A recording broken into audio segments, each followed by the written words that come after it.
I just watched a Sovereign Citizen video, Van Balen, Sovereign Citizen getting his vehicle towed. There are some striking similarities. I think there's a reason why First Amendment auditors are being lumped in with sovereign citizens. The aggression towards the police, the misunderstanding of what the law is and how it's applied, the misunderstanding of the correct time and manner in which to challenge the actions of the police. In other words, people in this community, like people in the sovereign citizen community, are being loud, aggressive. They're being disrespectful, even when the police are being respectful. I mean, the police are there to do a job, and you don't like what they're there to do, but they're there to do a job. And I know people like Freeman take advantage of this all the time. The police have policies in place where they are supposed to be respectful to the people they're dealing with. You know, they're not supposed to let them get away, but they're supposed to be respectful. And you know, you have to ask several times before you take action and things like that. You have to give people an opportunity to think about what they're doing before you pull the taser out and start tasering them.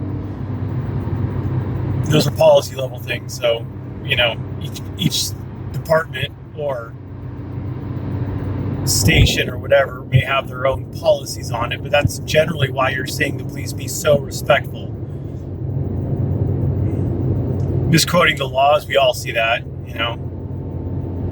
You can't trespass my eyes. Anywhere I can be, I can film. I can film anything I can see from a publicly accessible area. And it's just constant misquoting of the laws, misunderstanding, misapplication. References to the Supreme Court. The Supreme Court held that I get to film on this parking lot because it was the USV parking lot in I don't know, but the Supreme Court held it.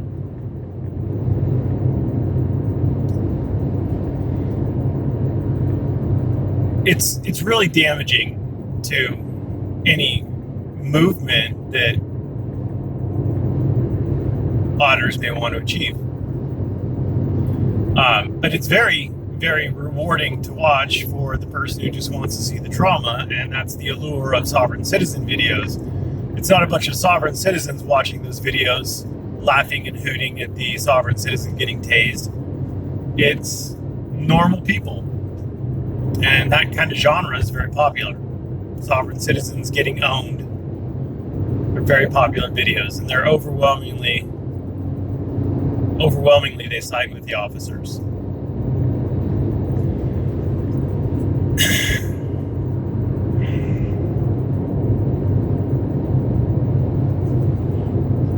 So that's one thing.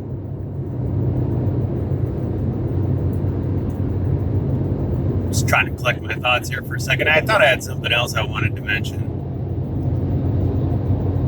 Oh yeah, I do have something else I want to mention. A lot of people seem to think the background is super important in various situations. And it isn't. Not really. And I'm speaking in regards to legal situations. If I'm looking at something and I'm looking to see if a crime has or has not been committed, I don't need the background information, generally speaking. There's not very much in the background that's going to change whether or not there's, like, speeding, for example.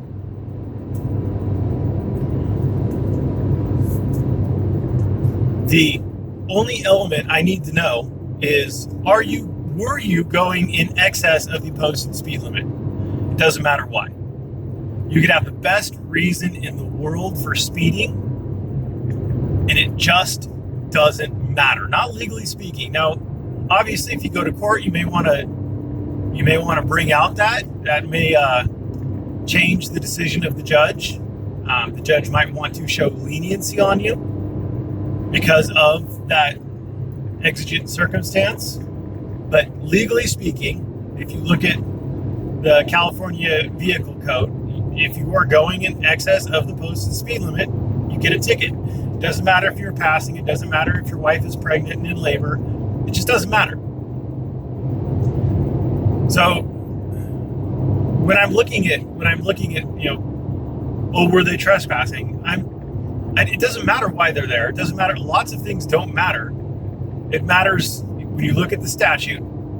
Are the elements of that statute met for trespassing? If all the elements are met for a criminal trespass, then they are guilty of criminal trespass. Their intentions may be the most noble and pure ever. It just doesn't matter. One thing that a lot of people in law school had a problem with, I remember this, because it just seemed so obvious to me, but when I was in people in my class, they just couldn't quite wrap their heads around it. If you step for the tort of trespass, if you enter someone's property without their permission and against their wishes, you're guilty of, the common law version, the MBE version of trespass. You don't have to post signs.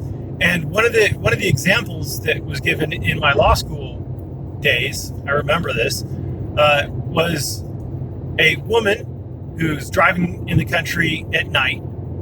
She's lost. She sees a fella, and she asks him, "Hey, how do I get to the freeway from here?" And the fella points to a dirt road and says, "You just take that road down to the next corner, turn left, and there's the on-ramp for the freeway." And so she says, "Thank you," and she goes down the dirt road, and then she gets sued for trespass because that dirt road belonged to a farmer, and he didn't want her on the road, and she went on the road, and maybe she damaged the road in some way, and so he has damages or whatever. And she's going to say, well, the guy told me to take this route, and that doesn't matter. And she's going to say, well, I didn't know that this was the farmer's property. That doesn't matter.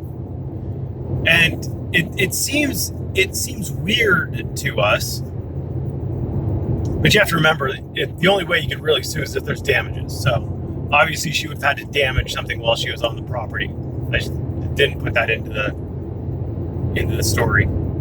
So let's say that there's a pothole and she hits it, and it's an act of God or something, and it throws her into his cornfield, and so she damages his crop. There you go. She went onto the property willingly. That's done. Another fun thing is let's say that you're out hunting wolves, and you see what you think is a wolf. You have every belief that it's a wolf, and you go ahead and you shoot it, and it turns out to be someone's dog. They can sue you for that. And it doesn't matter that you thought it was a wolf and all these other things. They can still sue you for it. Now, in court, will a finder of fact will they take into account that it was an honest mistake and et cetera? Yeah, they probably will, but you've already ticked all the boxes. So when I'm looking at these things and I'm dealing with people who don't understand the law, and they say, well, you don't know all the facts. I know enough facts. It's one of the things that we deal with all the time with clients is they come in and they have a story. And it's a great story, I'll bet, but we never hear it. And it's a long story, I'll bet, but we never hear it. But to save the client money and time, we ask about the pertinent facts. All the facts that we need to know to do the filing, all the facts that are pertinent to the action at hand. And then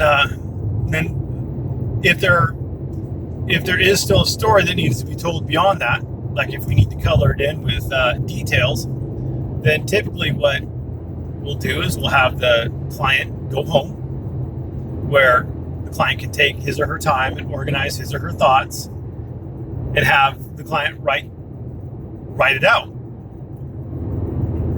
So put it all down in an email and send that to us. That way we'll have it, and it won't be wasting a whole bunch of the client's time trying to figure things out on it, and trying to figure out dates at the spur of the moment. They can have it all in there. But typically speaking, when we're trying to figure out whether or not there's a cause of action, or whether or not a crime has been committed or anything like that, we know the questions we need answers to. And we ask those questions, we get those answers, and once we have them, we're done. When I'm watching a video, I look to see the various elements of the particular crime, and if they're present, then yep, he can be found guilty of it. Will he be found guilty of it? Who knows? But he could be found guilty of it. It's like it seems like people in this community also get caught up on irrelevancies. Like if I point out that there are signs that exist that are at the main entrance or whatever to that prison, I was using the signs to establish that that was in fact prison property and that they do in fact have a policy against filming. Now, the front sign may also have given notice, and if there is a back sign, then, or if there's not a back sign, then maybe there is not notice. But that's something that you would argue in court, that it was ineffective notice or that they failed to give proper notice, and so the trespass was it wasn't a valid trespass, and so the criminal trespass arrest was premature. But people get focused on signs, and they're like, well, maybe there's no sign from the back. Well, maybe they walked through the woods and didn't see the sign. Blah blah blah blah blah blah blah. It's the important thing is, were they on prison property or not? If they were on prison property, then prison policies apply unless they violate state or federal statutes or state or federal constitutions. But the prison policy would otherwise apply, and they're bound by it, or they have to leave. And if they fail to leave, then they can get arrested for criminal trespass. There you go. Thanks for watching. Have a great day.